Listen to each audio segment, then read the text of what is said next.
davantage sur nos pratiques juridiques aux germaniques, comme nous appelons encore romano-civilistes, qui unit nos deux nations et nos barreaux.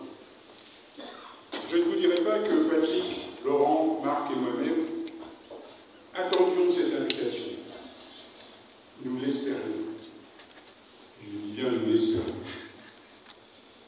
Nous l'espérions car, je vous le dis sans détour, nous aimons votre gentillesse, la qualité de votre accueil, la chaleur que vous nous prodiguez à chaque voyage et la qualité de nos échanges. Et lorsque revenus en France, nous nous croisons au détour d'une audience ou à l'occasion d'un appel téléphonique, car nous sommes relativement soudés, même soudés au sein de cette association, nous ne pouvons pas nous empêcher de parler du barreau de Guinée et de notre prochain voyage. Venir vous visiter, monsieur le bâtonnier, mes chers confrères, mettre en marge une semaine de nos vies familiales, de la vie au sein de nos cabinets respectifs, ne sont ni un sacrifice, ni une contrainte, mais un immense plaisir. C'est l'assurance d'une belle semaine, riche en émotions et en partage, en compagnie de belles personnalités, vous, mes chers confrères et consoeurs, que nous aimons et que vous nous rendez bien.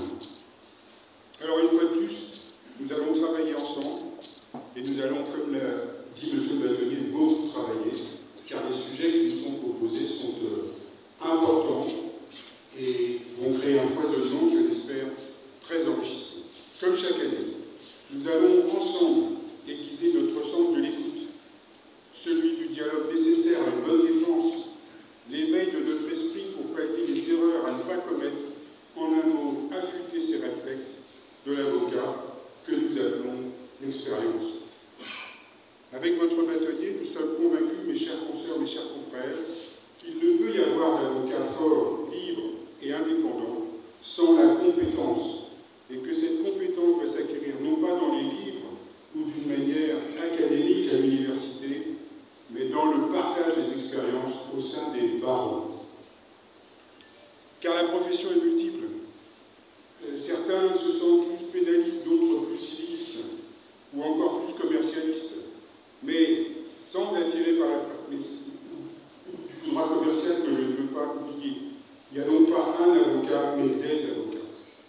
Par contre, si la profession, comme je viens de le dire, est nécessairement multiple, elle ne repose que sur un socle unique, sa déontologie.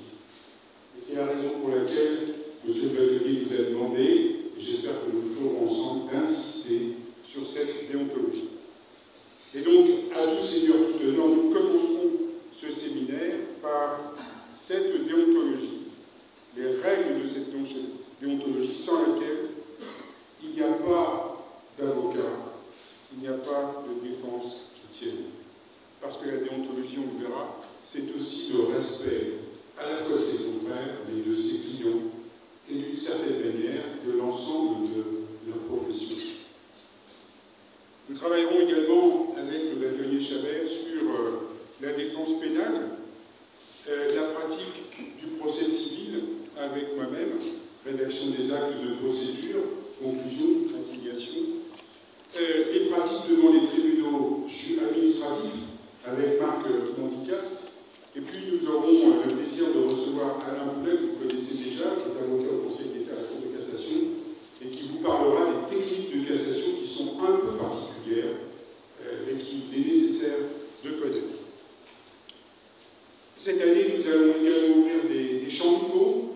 Monsieur le bâtonnier vous l'a dit, nous allons parler du contrat électronique, de la signature électronique et de la preuve en matière de contrat électronique. C'est nouveau pour nous parce que nous n'avons que quelques articles du Code civil qui sont nés pour ce contrat un peu particulier, mais du fait du développement du commerce économique, du e-commerce, nous sommes contraints aujourd'hui, avocats, de nous spécialiser, de comprendre le fonctionnement de ces mécanismes.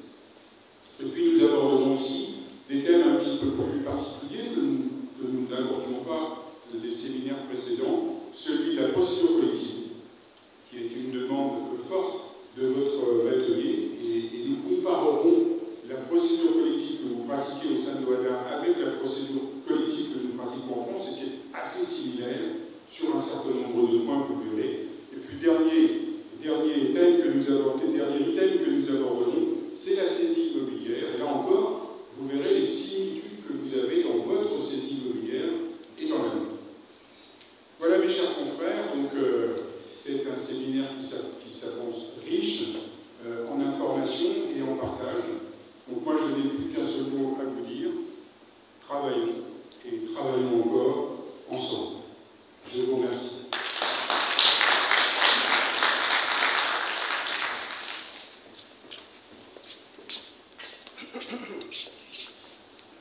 Merci, monsieur le bâtonnier. Effectivement, le bâtonnier a cité deux noms, deux confrères qui doivent être permis, mais qui sont